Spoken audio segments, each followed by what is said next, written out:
আমাদের বাড়িতে কাজ করা মহিলা পূজা প্রায় আমাকে বলত, ছোট সাহেব, আপনি এখন বড় হয়ে গেছেন। আমি আপনাকে অনেক কিছু শিখাতে চাই। তখন আমি পূজার কথার মানে পুরোপুরি বুঝতে পারিনি। একদিন যখন সে আমার ঘরে ফ্লোর পরিষ্কার করছিল, তার পা হঠাৎ পিছলে গেল। আমি তাকে ধরে আমার বিছানায় বসালাম। তারপর সে আমাকে তার পায়ে ম্যাসাজ করতে বলল। যখন আমি তার পায়ে ম্যাসাজ করতে শুরু করলাম, সে নিচু স্বরে কিছু একটা বলল। আমার হাত কিছুটা কাঁপছিল। আমি চেষ্টা করছিলাম তার পায়ে ধীরে ধীরে মালিশ করতে, কিন্তু ভেতরটা অদ্ভুত একটা অনুভূতিতে ভরে যাচ্ছিল। মনে হচ্ছিল হৃৎপিণ্ডের ধাক্কা যেন ক্রমশ দ্রুত হচ্ছে, আর গলায় কিছু যেন আটকে আছে। পূজা আমার হাত আলতোভাবে ধরে বলল, তুমি তো এখন বড় হয়ে গেছ, কিছু বিষয় নিজেও শিখে নিতে হবে। তার কথা শুনে আমি কিছুক্ষণের জন্য থেমে গেলাম। বুঝতে চেষ্টা করছিলাম সে আসলে কি বলতে চাইছে। মনে হচ্ছিল যেন আমার সব চিন্তাগুলো অদৃশ্য কুয়াশার মধ্যে হারিয়ে যাচ্ছে। পূজা আস্তে আস্তে আমার হাত ধরে নিজের কাঁধে রাখল। পরিবেশটা তখন শান্ত ছিল, কিন্তু আমার মনের ভেতরে হাজারো প্রশ্নের ঢেউ খেলে যাচ্ছিল, অথচ মুখ ফুটে কিছু বলতে পারছিলাম না। আমাদের নিঃশ্বাসের শব্দে ঘরটা যেন আরও নিস্তব্ধ হয়ে উঠল। একটু পর পূজা আমাকে নিজের দিকে টেনে বলল, তোমাকে দেখলেই আমার মনে অদ্ভুত এক অনুভূতি কাজ করে। তার কথাগুলো শুনে আমি বিস্ময়ে তার দিকে তাকালাম, যেন একটু হতভম্ব হয়ে গেলাম। কিছু বলার আগেই পূজা আমাকে, আমি কুনাল। আজ আমি আপনাদের সঙ্গে আমার জীবনের এমন একটি অধ্যায় শেয়ার করব, যা আমি নিজেও মনে হয় পুরোপুরিভাবে কারো সঙ্গে শেয়ার করিনি। তখন পূজা আমাকে স্মরণ করিয়ে দিল, ছোট সাহেব, গতকাল আমি স্ট্রবেরির কথা বলেছিলাম, মনে আছে তো? আমি সঙ্গে সঙ্গে তার জন্য আনা স্ট্রবেরির প্যাকেটটা বের করে দিলাম। তাকে আরাম দেওয়ার জন্য বললাম, তোমার বেশি ব্যথা তো লাগেনি, ঠিক তো? কারণ সে পড়ে গিয়ে পায়ে অনেক ব্যথা পেয়েছিল। সে হেসে বলল, ছোট সাহেব, যদি আপনি নিজে আমাকে স্ট্রবেরি খাওয়ান, তাহলে ব্যথা একদম সেরে যাবে। তার কথায় আমি একটু অবাক হলেও তার দিকে এগিয়ে গিয়ে বাজার থেকে আনা স্ট্রবেরি তুলে দিলাম। হঠাৎ সে হাসি মুখে বলল, ছোট সাহেব, আপনি এত লাজুক কেন? আপনার প্রতি আমার মনে আলাদা একটা অনুভূতি কাজ করছে। তারপর, বন্ধুরা, আজকের গল্পটা অনেক বেশি স্পেশাল, তাই কেউ মিস করো না। আশা করছি তোমাদের ভালো লাগবে। আর প্লিজ সবাই একটা করে কমেন্ট করে যাবে এই ভিডিওতে এই গল্পটি আমার এবং আমাদের বাড়ির কাজের মহিলা পূজা সম্পর্কে। দেখতে সাধারণ হলেও তার চোখে একটা বিশেষ আকর্ষণ ছিল, যা আমাকে বারবার তার দিকে টেনে আনত। পূজাকে আমাদের বাড়িতে কাজ করতে আসা আজ 2 মাস হল। তার বয়স আনুমানিক 34 হবে, তবে তার সুগঠিত চেহারা এবং শান্ত স্বভাবের কারণে সে তার বয়সের চেয়ে অনেক ছোট দেখায়। ফর্সা গায়ের রং, বড় বড় চোখ এবং মুখে একটুখানি হাসি, এসবই যেন তার চিরস্থায়ী পরিচয় হয়ে উঠেছিল। সে আসার পর থেকেই সব সময় আমার কাছাকাছি থাকত। পূজা যখনই কাজ করতে আসত, বাড়ির পরিবেশে এক ধরনের উদ্যমের সঞ্চার হতো। মা সবসময়ই তার প্রশংসায় পঞ্চমুখ থাকতেন। বলতেন, পূজা যেমন পরিশ্রমী এবং বিশ্বাসযোগ্য, তেমন মহিলা খুব কম দেখা যায়। সত্যি বলতে, মা এখন আর বাড়ির পরিষ্কার পরিচ্ছন্নতার জন্য তাকে আলাদা করে কিছু বলতেন না। বাড়ির প্রতিটি কোণ, প্রতিটি জিনিস সে এত যত্ন সহকারে গুছিয়ে রাখত যে তাকে কাজের মানুষ বলে আলাদা করে বোঝা যেত না। সেপ্টেম্বরের শুরুর দিকে হালকা ঠান্ডা পড়তে শুরু করেছিল, আর পুজোর আমেজও আস্তে আস্তে বাড়ির পরিবেশে ঢুকে পড়েছিল। প্রতি বছরের মতো মা এ বছরও দুর্গাপূজার আগে বাড়ির সম্পূর্ণ পরিষ্কার পরিচ্ছন্নতার সিদ্ধান্ত নিলেন।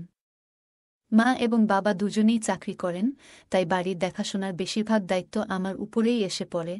আমি তাদের একমাত্র সন্তান হওয়ায় চেষ্টা করতাম মা বাবাকে সাহায্য করতে। তবে সত্যি কথা বলতে, মায়ের আসল ভরসা সবসময়ই ছিল পূজার উপর। পূজাকে আমাদের বাড়িতে কাজ করতে আসার মাত্র কিছু মাস হলেও সে তার কাজের মনোযোগ এবং দক্ষতার মাধ্যমে সবার মন জয় করে নিয়েছে। তার কাজ করার ধরন এমন যে মনে হতো সে নিজের বাড়ি গুছাচ্ছে। পরের দিন থেকেই সে পুজোর জন্য বাড়ি পরিষ্কারের কাজ শুরু করে দিল।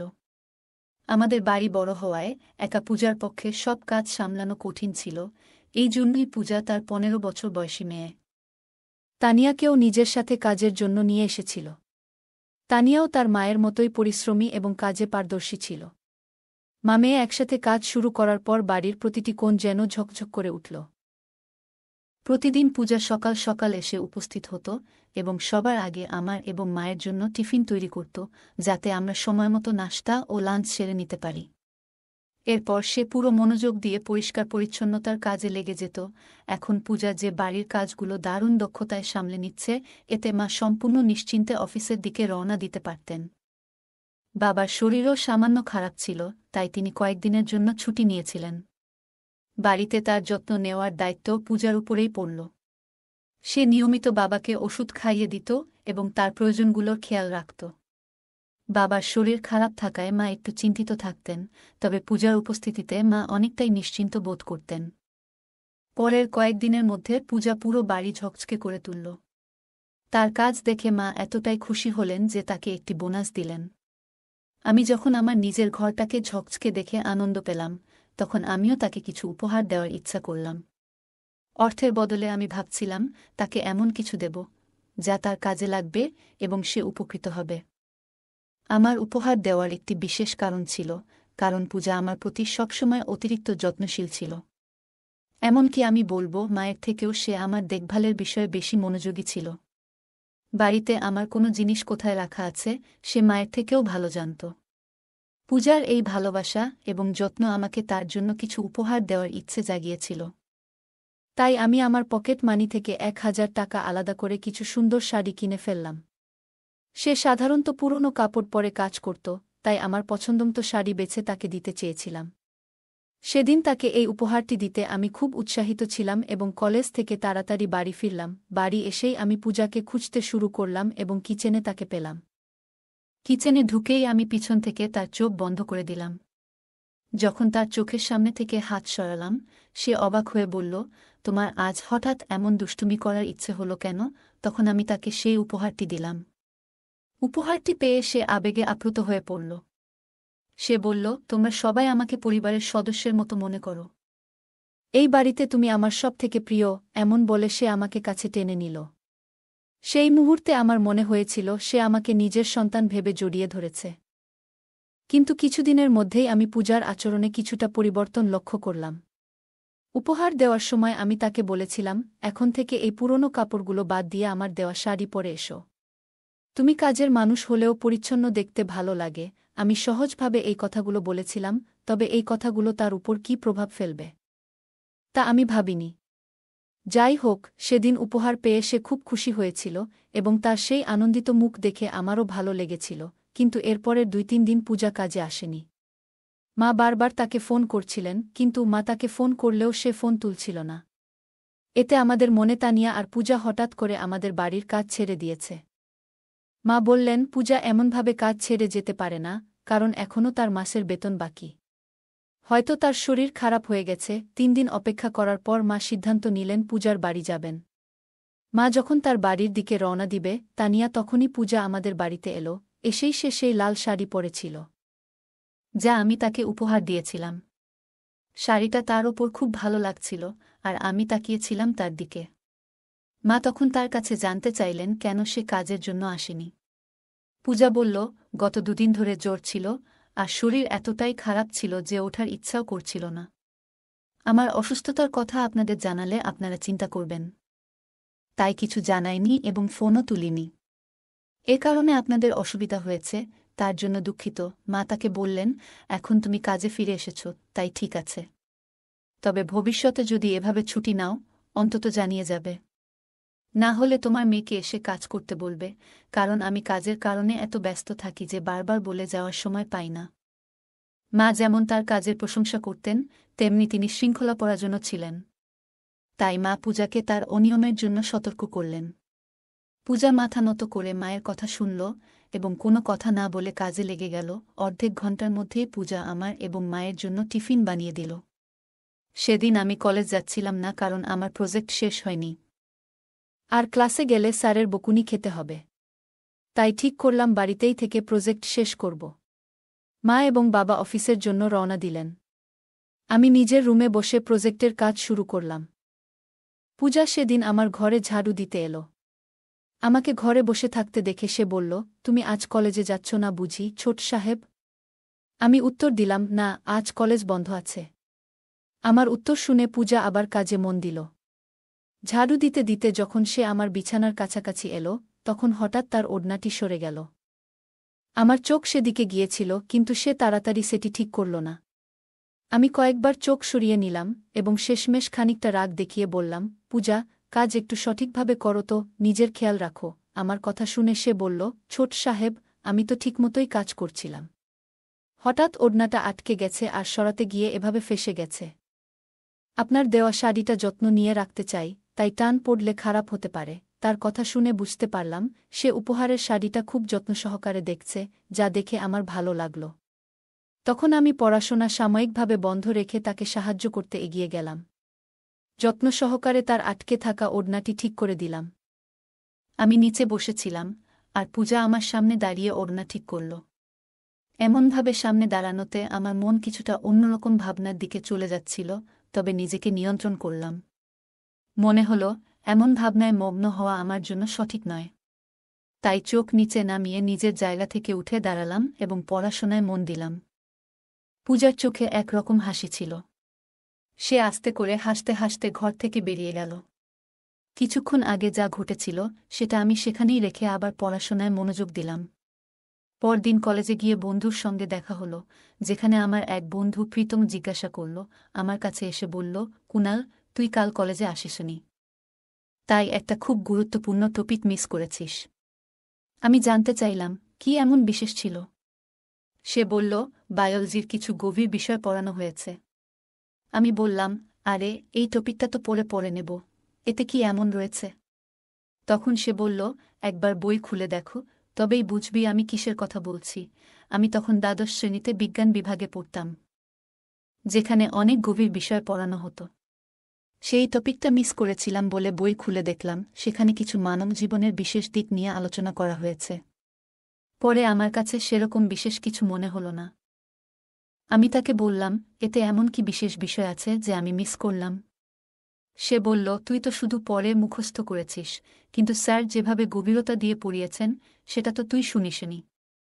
এই টপিক পড়ানোর সময় স্যার মেয়েদের আলাদা বসিয়েছিলেন, ছেলেদের জন্য আলাদা ক্লাস নিয়েছিলেন। স্যারের ব্যাখ্যা শুনে আমাদের শরীর শিউরে উঠছিল। আমার বন্ধুর জন্য বিষয়টি যে একটু ভিন্নভাবে বোঝা হয়েছিল তা দেখে আমি অবাক হয়ে গেলাম, তবে সেটা নিয়ে আর বেশি ভাবলাম না। সে তার নিজের কিছু অসম্পূর্ণ তথ্য আমার মাথায় ঢুকিয়ে দিতে চাইল। শুধু তাই নয়, সে তার মোবাইলে কিছু অনুচিত জিনিস চালু করল। এটা দেখে আমি সঙ্গে সঙ্গে তার মোবাইল বন্ধ করে দিলাম। আমি তাকে বললাম, এগুলো শিখে লাভ নেই আমাদের এই বয়সে। করণ আমার কথায় ক্ষুব্ধ হয়ে চলে গেল। আসলে এমন বন্ধুত্ব আমি রাখতে চাইনি, তাই তাকে আর পিছন থেকে ডাকিনি। তার দেখানো কথাগুলো আমার মন থেকে একেবারেই যেতে চাইছিল না, যা আমার মধ্যে এক ধরনের বিভ্রান্তি তৈরি করেছিল। দুপুরে বাড়ি ফিরে দেখলাম দরজার কাছে পূজা দাঁড়িয়ে আছে। কাজের তাড়াহুড়োয় সে তার নিজের দিকে খেয়াল রাখেনি। তার উদাসীন অবস্থা দেখে আমি কিছুক্ষণ চুপ করে তাকিয়ে থাকলাম। মাথা নিচু করে আমি নিজের রুমে চলে গেলাম। কিছুক্ষণ পর পূজা আমার রুমে এক গ্লাস জল নিয়ে এলো। তখন আমি জামা বদল করছিলাম। আমাকে দেখে পূজা বলল, ছোট মালিক, আপনার শরীর এখন বেশ শক্তপোক্ত লাগছে। নিয়মিত ব্যায়াম করার ফল। কথার ফাঁকে সে আমার পিঠে হাত রাখল। তার হাতের আঙুলের স্পর্শে শরীরে এক ধরনের শিহরণ অনুভব করলাম। তাড়াতাড়ি তার থেকে একটু দূরে সরে গেলাম। শার্ট পরে তার হাত থেকে জল নিয়ে খেয়ে নিলাম। তারপর গ্লাসটা ফেরত দিলাম, কিন্তু পূজা তখনও আমার রুম থেকে বেরোয়নি।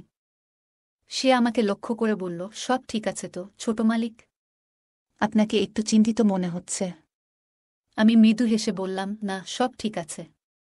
পূজা আবার আমার কপালে হাত বুলিয়ে বলল, ছোট সাহেব, আপনার কপালে ঘাম দেখা যাচ্ছে, কিছুটা অস্থির লাগছে আপনাকে। তার অনুমান আসলে ঠিকই ছিল। প্রীতম এর সঙ্গে কলেজে নানা উল্টোপাল্টা কথাবার্তা হয়েছে এবং বাড়িতে এসে পূজাকে সাজগোজ করা অবস্থায় দেখে আমার নজর বারবার তার দিকে চলে যাচ্ছিল। নিজের মনে আমি বুঝতে পারছিলাম যে এসব ব্যাপারে ভাবার মতো বয়স এখনও আমার হয়নি। কিন্তু পূজা আমার প্রতি খুবই উন্মুক্তভাবে আচরণ করছিল। তখন সে কথা থামাচ্ছিল না, তাই আমি বললাম যে আমি ঠিক আছি এবং তাকে বাইরে যেতে বললাম। তারপর কিছুক্ষণ একা বসে থেকে গান শুনে মন শান্ত করার চেষ্টা করলাম। কয়েকদিন এভাবেই কেটে গেল। কলেজে প্রীতম এর সঙ্গে কয়েকদিন কথাই হয়নি, কিন্তু সে নিজে থেকেই আমার কাছে এসে মাফ চাইতে লাগল। আমি রাগ কমিয়ে দিলাম, কারণ পুরনো সব ভুলে যেতে ইচ্ছে করছিল। সেদিন কলেজে দুটো লেকচারই ছিল, তাই আমাদের ছুটি তাড়াতাড়ি হয়ে গেল।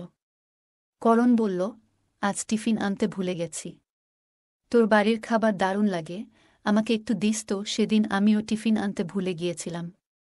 তাই বললাম, আমিও টিফিন আনিনি, কিন্তু করণ বলল, তুই এখনও রেগে আছিস, তাই আমাকে খাবার দিচ্ছিস না। আমার বাড়ির খাবারের জন্য সে অয়থা জিদ করল। তারপর তাকে নিয়ে বাড়ি ফিরলাম। বাড়িতে ঢুকতেই পূজা আমাদের জন্য এক গ্লাস করে পানি নিয়ে এলো। তখন খেয়াল করলাম প্রীতম তাকে অন্যভাবে দেখছে। আর পূজার চোখেও কিছুটা ভিন্ন দৃষ্টিভঙ্গি ছিল তার প্রতি। এসব দেখে আমি নিজেকে সংযত করে রাখলাম। আমি প্রীতম এর পায়ে পা চাপিয়ে দিই যাতে তার মনোযোগ সরে যায়। এরপর আমি পূজাকে বললাম, আমাদের জন্য খাবারের প্লেট রেডি করে দাও। খাওয়া শেষে সে পূজার রান্নার খুব প্রশংসা করতে লাগল এবং তার সাথে হাত মেলাল। তার এই আচরণ আমার ভালো লাগেনি, কারণ আমি জানতাম প্রীতম কেমন স্বভাবের। তাই তাকে পূজার কাছ থেকে একটু দূরে রাখার জন্য আমি তাকে আমার ঘরে নিয়ে গেলাম। ঘরে ঢুকতেই সে বলল, কুনাল, হয়তো আমার কথা শুনে তুই কিছুটা অস্বস্তিতে আছিস, কিন্তু আমাদের বয়স এখন এসব মজার বিষয় বুঝে নেওয়ার। তোর বাড়ির পূজাদি তোকে খুব গুরুত্ব দিচ্ছে, বুঝতে পারছিস? এই বলে সে আমাকে নিয়ে মজা করতে শুরু করল। আমি ওর কথা হেসে এড়িয়ে দিলাম। কিছুক্ষণ পর সে বাড়ি ফিরে গেল। দুপুরে পূজা আমার ঘরে ফ্লোর পরিষ্কার করতে এলো। তখন আমি বিছানার ধারে বসেছিলাম। সে যখন বিছানার কাছে মুছতে আসে, তখন হঠাৎ একটা ধাক্কা লাগে। আমি সেদিকে না তাকিয়ে অগ্রাহ্য করি, কিন্তু দিন দিন আমি লক্ষ্য করতে লাগলাম যে পূজার আচরণে কিছুটা পরিবর্তন আসছে। সে আমার আশেপাশে থাকার চেষ্টা করছে, যা আমার কাছে স্বাভাবিক মনে হয়নি। এরপর কয়েকটা দিন এভাবেই কাটল। কিন্তু পূজার এই অস্বস্তিকর আচরণ বাড়তেই থাকল। মা বাবা প্রতিদিন সকালেই অফিসে বেরিয়ে যেতেন, আর আমি পরে কলেজে যেতাম। একদিন আমি কলেজে যাওয়ার প্রস্তুতি নিচ্ছিলাম এবং আলমারি থেকে শার্ট খুঁজছিলাম। ঠিক তখনই পূজা আমার জন্য টিফিন নিয়ে ঘরে এলো। সে আমার ব্যাগে টিফিন রেখে দিল এবং আলমারির পাশে দাঁড়িয়ে আমার শার্ট খুঁজে বের করে নিজে হাতে এগিয়ে দিল। শুধু তাই নয়, শার্ট বদলানো পর্যন্ত সে ঘরেই দাঁড়িয়েছিল। সে আমার পোশাকের বোতাম লাগাতে শুরু করল। আমি বারবার তাকে দূরে সরানোর চেষ্টা করছিলাম, শেষমেশ বলেই ফেললাম, আমার কাছ থেকে দূরে থাকো, আমার একটু লজ্জা লাগছে। সে হেসে বলল, ছোট সাহেব, আপনার এই বয়সে লজ্জা পেতে নেই। সেদিন আপনার যে বন্ধু এসেছিলেন তাদের আর আপনার মধ্যে অনেক তফাৎ দেখলাম। একটু তো বন্ধুর কাছ থেকে শেখা উচিত। এইভাবে সহজ সরল হয়ে থাকলে চলে না। তার কথা শুনে আমি মৃদু হেসে মাথা নাড়লাম।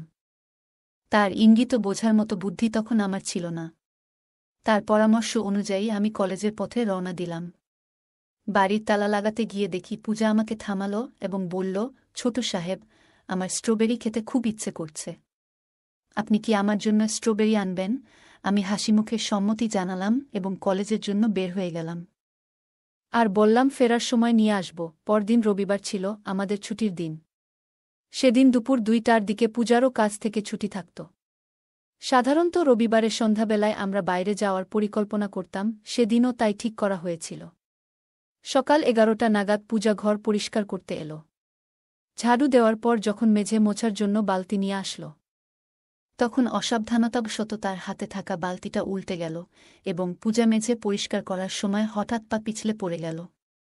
তাকে পড়ে যেতে দেখে আমি দ্রুত এগিয়ে গিয়ে তাকে সাহায্য করলাম।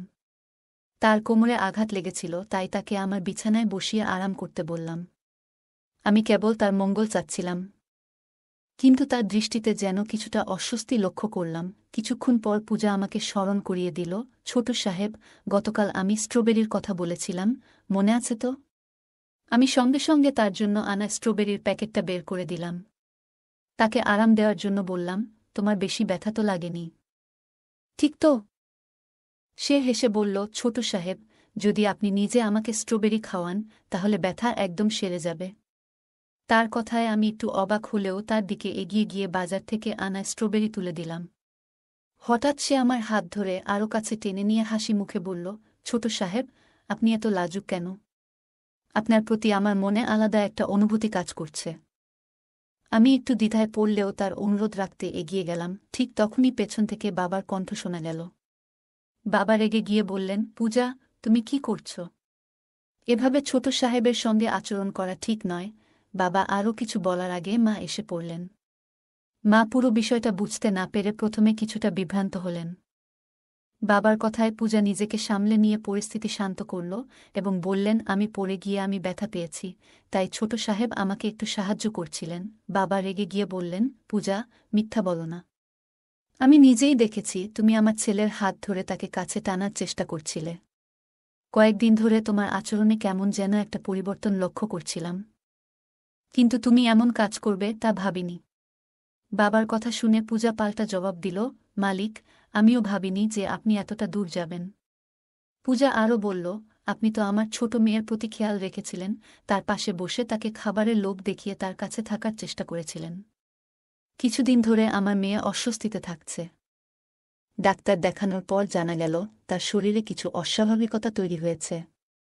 আপনার মতো একজন প্রাপ্তবয়স্কের আচরণের জন্য আমার মেয়ের কোমল মনের উপর গভীর প্রভাব পড়েছে। যখন আমি জানতে পারি তার এই অবস্থার জন্য কে দায়ী, তখন থেকেই আমার মনে প্রতিশোধ নেওয়ার ইচ্ছে ছিল। আপনার নিজের সন্তান যখন এই সমস্যায় পড়ল, তখন আপনি আমাকেই দোষী করতে চাইলেন। পূজার এমন কথায় আমি চমকে গেলাম। তার এই গল্পের কারণে আমি সম্পূর্ণ বিভ্রান্ত হয়ে গেলাম এবং ভাবছিলাম কিভাবে সে এতটা এগিয়ে গিয়ে এমন মিথ্যা কথা বলতে পারল। বাবা মাও তার কথাগুলো বিশ্বাস করতে পারলেন না এবং তাকে ধিক্কার জানিয়ে সেখান থেকে চলে যেতে বললেন। পূজা হঠাৎ জানাল, আপনার ছেলেটি আমার সঙ্গে অসৎ আচরণ করার চেষ্টা করেছে, এর প্রমাণ হিসেবে আমার কাছে একটি ভিডিও ক্লিপ আছে। সে জানাল যে আগে থেকেই তার ফোনটি ভিডিও রেকর্ডিংয়ে সেট করা ছিল। ভিডিওটি বাবা মায়ের সামনে দেখিয়ে পূজা বলল, এখন আমি আপনার ছেলেকে শাস্তি দিতে চাই। তাকে কারাগারে পাঠিয়ে দেব, যাতে আপনারা বুঝতে পারেন কত বড় ভুল হয়েছে। এই পরিস্থিতি বুঝে বাবা একদম স্তব্ধ হয়ে গেলেন এবং পূজার পায়ে পড়ে ক্ষমা চাইতে লাগলেন। তিনি বললেন, পূজা, আমার ভুল হয়েছে, আমাকে ক্ষমা করো। কিন্তু আমার ছেলেকে দয়া করে এই পরিস্থিতিতে জড়িও না। সে আমাদের সবকিছু, সে না থাকলে আমাদের বাঁচার কোনো মানেই থাকবে না। তোমাকে অর্থ দেওয়ার জন্য প্রস্তুত আছি। কাল থেকেই তুমি আর এখানে কাজ করতে আসবে না। এই টাকাটা নিয়ে তুমি সবকিছু ভুলে এখান থেকে চলে যাও। পূজা কিন্তু ন্যায়বিচার চাইছিল, অর্থ নয়। বাবা যখন নিজের দোষ স্বীকার করলেন, মা তাদের কথাগুলি শুনে রেগে গেলেন এবং বাবাকে এক চড় মারলেন। তিনি পূজার পাশে দাঁড়িয়ে বললেন, তোমার মেয়ের প্রতি যে অন্যায় হয়েছে, আমি তার বিচার চাই। আমি সত্যের পক্ষে থাকব, যাই হোক না কেন। পূজা মায়ের কাছে এসে কান্নায় ভেঙে পড়ল এবং আমার কাছেও ক্ষমা চেয়ে বলল, ছোট সাহেব, আপনি আমার কাছে সন্তানের মতো। আমি আমার মেয়ের জন্যই এই কাজটি করতে চেয়েছিলাম। আমার কখনো আপনার প্রতি কোনো খারাপ দৃষ্টিভঙ্গি ছিল না। যখন সন্তানের কথা আসে, তখন মায়েরা কঠিন হতে বাধ্য হয়। তার কথাগুলো শুনে আমিও তাকে ক্ষমা করে দিলাম। সে সত্যিই তার মেয়ের জন্য লড়াই করছিল এবং কোনো ভুল করেনি। আমরা সবাই একে অপরকে বুঝে পরিস্থিতির সমাধান করলাম এবং নতুনভাবে একে অপরের পাশে থাকবার সংকল্প করলাম। এই গল্পটি ঘিরে আছে পূজা নামে এক গৃহকর্মী এবং তার ছোট সাহেবের মধ্যে গড়ে ওঠা কিছু অনাকাঙ্ক্ষিত আবেগ ও জটিলতা নিয়ে। এটি মূলত একজন নারীর আত্মশক্তি ও দায়িত্ববোধের মাধ্যমে অন্যায়কে প্রকাশ্যে আনার একটি উদাহরণ, যা সমাজের একটি গুরুত্বপূর্ণ বার্তা তুলে ধরে। গল্পটি আমাদের মনে করিয়ে দেয় যে প্রতিটি সম্পর্কের নিজস্ব সীমা রয়েছে। একজন কর্মচারী ও তার নিযোগকারীর সম্পর্কটি সম্মানের এক নির্দিষ্ট সীমারেখার মধ্যে থাকা উচিত। পূজা ও ছোট সাহেবের মধ্যে আকস্মিকভাবে কিছু অনুভূতির উদয় হয়, কিন্তু এ ধরনের অনুভূতির বিকাশ কোনো সম্পর্কের সম্মানের জন্য হুমকি হতে পারে। মানবীয় দুর্বলতা আমাদের সবার মধ্যেই থাকে, তবে সেটিকে সঠিকভাবে পরিচালনা করাই সবচেয়ে গুরুত্বপূর্ণ। গল্পের সবচেয়ে বড় শিক্ষা হল, সম্পর্কের মর্যাদা ও সীমা রক্ষা করা কতটা অপরিহার্য। তা না হলে কেবল সম্পর্কই ক্ষতিগ্রস্ত হয় না, বরং মানসিক ও আবেগগত সমস্যা তৈরি হতে পারে। গল্পটি ছোট সাহেবের জন্য এক নতুন অভিজ্ঞতা, যেখানে তাকে আবেগ ও দায়িত্বের মধ্যে সামঞ্জস্য করতে শিখতে হয়। এই শিক্ষা তাকে পরবর্তীতে সম্পর্ক ও দায়িত্ববোধের ব্যাপারে সচেতন করে তোলে। পূজা যখন তার প্রতি ছোট সাহেবের আকর্ষণের বিষয়টি অনুভব করে, তখন সে সঠিক সিদ্ধান্ত নিয়ে তাকে সতর্ক করে। এতে সম্পর্কের মধ্যকার সুস্থ মানসিকতা বজায় থাকে। আমরা সকলেই নানা আবেগ অনুভব করি, তবে সেই আবেগ সঠিক পথে পরিচালনা করাই গুরুত্বপূর্ণ। এই গল্পটি আমাদের জানায়, সম্পর্কের ক্ষেত্রে সঠিক এবং ভুলের মধ্যে পার্থক্য বোঝা অত্যন্ত জরুরি এবং দায়িত্ববোধ আমাদের সঠিক পথে পরিচালিত করতে সহায়তা করে। এই গল্পটি ছোট সাহেব এবং পূজার মধ্যে সম্পর্কের জটিলতা ও কিছু ভুল বোঝাবুঝি নিয়ে আসে। ছোট সাহেব পূজাকে একটি সাধারণ উপহার হিসেবে একটি শাড়ি দেন। কিন্তু পূজা তা তার প্রতি আবেগের সংকেত হিসেবে ভেবে ভুল বুঝে বসে। এই গল্পটি আমাদের শেখায় যে অনেক সময় একটি নিরীহ কাজও ভুল সংকেত পাঠাতে পারে। উপহার দেওয়ার ইচ্ছাটি যদিও আন্তরিক ছিল, তবে পূজার পক্ষে এটিকে অন্যভাবে বোঝা সহজ ছিল। ছোট সাহেব পূজার প্রতি কোনো অন্যায় আচরণে জড়ানোর আগে নিজের আবেগ নিয়ন্ত্রণে রাখেন, যা তার চরিত্রের দৃঢ়তা এবং নৈতিকতার পরিচায়ক। গল্পটি আত্মসংযম ও সঠিক আচরণের মূল্য সম্পর্কে গুরুত্বপূর্ণ শিক্ষা দেয়। প্রতিটি সম্পর্কের নিজস্ব সীমা রয়েছে এবং সেই সীমা মেনে চলা অত্যন্ত প্রয়োজনীয়। ছোট সাহেব ও পূজার এই ঘটনাগুলো আমাদেরকে শেখায় কিভাবে নিজস্ব আবেগ নিয়ন্ত্রণ করা উচিত এবং অন্যদের প্রতি সম্মান প্রদর্শন করা উচিত। নিজের নীতিবোধ ও মূল্যবোধের প্রতি অবিচল থাকা এবং পরিস্থিতি যেমনই হোক না কেন সঠিক সিদ্ধান্ত নেওয়া।